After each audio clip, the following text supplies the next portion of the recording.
is hypoxic when there is a end organ dysfunction or there is a at the capillary level there is improper oxygenation or there is end organ dysfunction, then you call it as hypoxia. So basically any patient who is having severe hypoxemia will be hypoxic. Okay. So but every patient with mild hypoxemia may not be hypoxic. Okay. So hypoxic is the organ dysfunction along with the hypoxemia. So now coming to the acid-base status, I think this is, all of you need to be more attentive, it's very confusing. So most of you might be knowing there are 4 disorders. There's the respiratory acidosis, respiratory alkalosis, metabolic acidosis and metabolic alkalosis. So how do you interpret ABG? So identify the primary problem. Just look at the pH. Don't look at anything, just first look at the pH. Is it acidotic? So less than 7.35 is acidotic. If it is greater than 7.45, it is alkalotic. Just look at that. And identify the cause of acidosis. Is it because of the PaCO2 or is it because of the HCO3? So you have to remember one thing. Normal PaCO2 is 35 to 45. If PaCO2 is high, it is acidosis. So if it is greater than, for calculation purpose, we generally take 40 as the normal value. So if it is greater than 40, you say it is acidosis. If it is less than 40, you call it as alkalosis. But when it comes to a metabolic, it's just the opposite of this. Okay. So when the bicarbonate is high, you call it as alkalosis. Okay. That is greater than 24. You, for calculation purpose, you take 24. But if it is low, then you call it as acidosis. So you have seen that the balance where the GRU and the minions and all, right? So they both will be acting in an opposite way. So if this is high, you call it acidosis. If this is high, you call it as alkalosis. Then you determine which component matches the pH. Is it the respiratory or the metabolic? So for example, there is a ABG. First you see only the pH. Is it low or high? If it is low, what do you call it as? Acidosis. So you just see then which one is going in hand with this pH. Is the bicarbonate low? Then you call it as metabolic acidosis. Is the PCO2 more? Then you call as the respiratory acidosis. So that will be your primary disorder. See, I told you, the body always tries to compensate. Don't worry about the compensation. But always remember, body can never overcompensate. If the patient is acidotic, your compensation will never become alkalotic. It will be less than 7.4. Always it will be less than 7.4. Even if the body is trying to compensate. It will only to compensate only to some amount, but it will never overcompensate. Okay. So the same way, next you will see a pH. Is it in alkalotic? Is it high? So when is it high? When it is more than 7.45, you can call it as high, but for calculation purpose, we just take it as 7.4. So you see, which is going in hand with the alkalosis. Is it the bicarbonate? When you say it is metabolic, when the bicarbonate is high. When you say it is respiratory alkalosis, when the PCO2 is low. Okay. So this will be the primary disorder. So what will be the compensation? As I told you, body will try to compensate. So if it is acidosis, what will the body will try to do? It will make the other component as alkalosis. So what will happen? If it is a metabolic acidosis, what will happen? Body will try to make respiratory alkalosis. So it will increase ventilation and the PCO2 will come down. Okay. So if the primary is respiratory acidosis, so how will body compensate? It will make the metabolic. So for respiratory, the compensation will be always metabolic. The equation what I show in the beginning, right? The 2 lines which is. So what will happen? It will make this into alkalosis. What is alkalosis? Increased bicarbonate is alkalosis.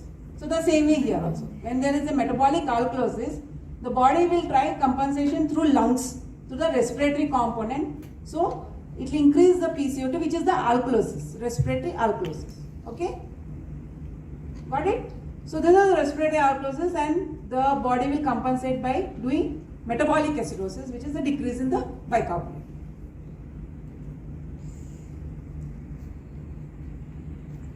So when the pH is in normal range, so it may not, as I told you, it will not overcompensate. So when it is less than 7.4, then you take it in acidosis. It little bit above 7.4, you take it as alkalosis.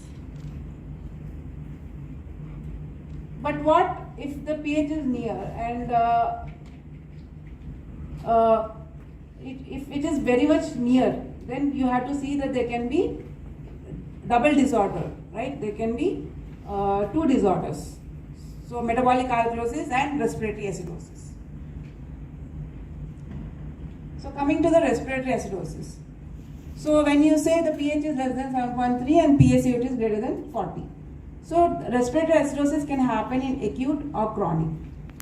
So when there is, what will happen in respiratory acidosis? What will happen to the bicarbonate?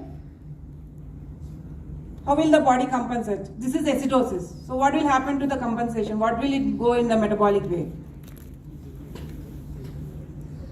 No, this is respiratory acidosis, right? Yeah, so what will the body try to do? How will it compensate? If it is a respiratory acidosis,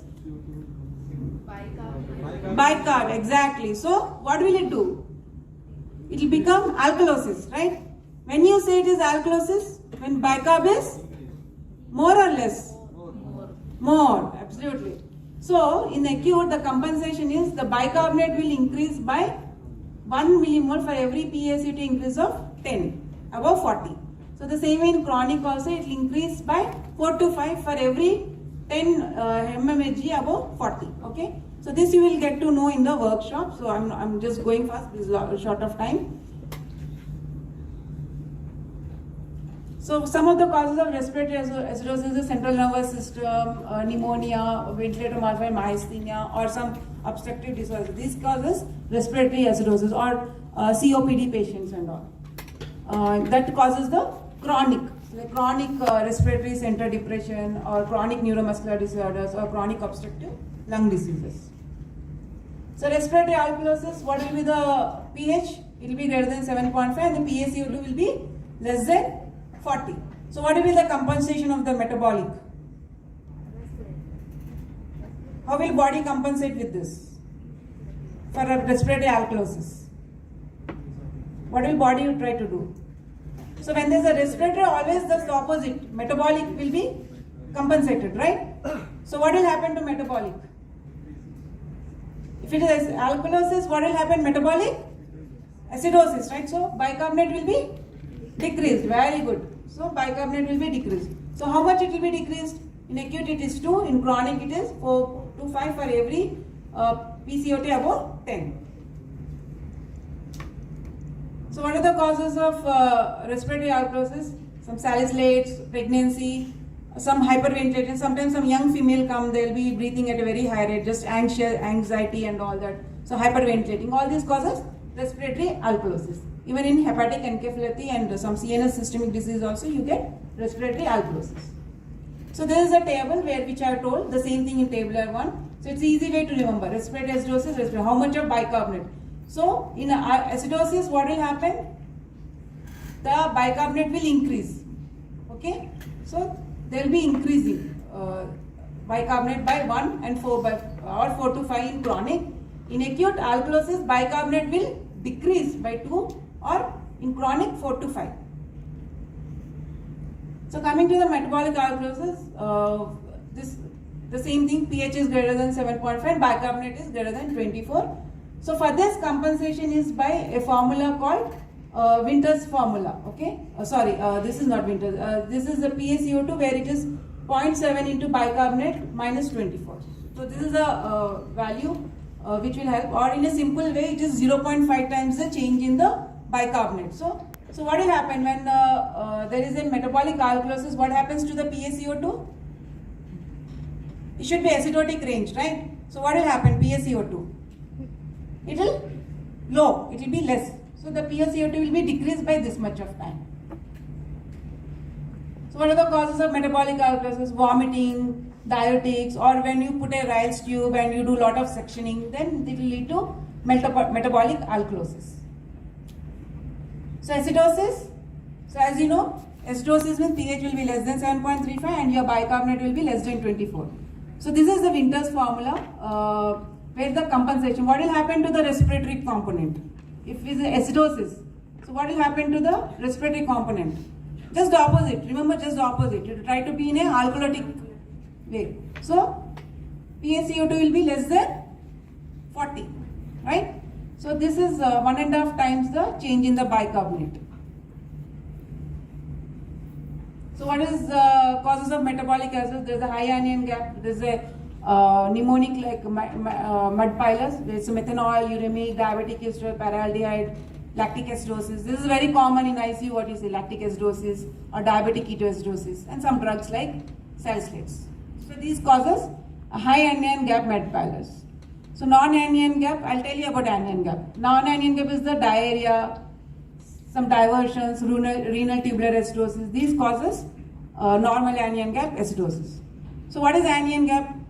It's nothing but the difference between the positive and negative charges in the body. So what are the positive charges in our body? It is the sodium, and the negative charges is the chloride and bicarbonate. It's just the difference.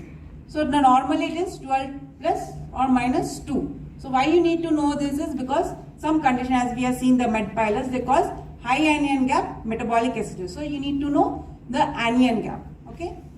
So this is ideally the value of the normal value of the anion gap.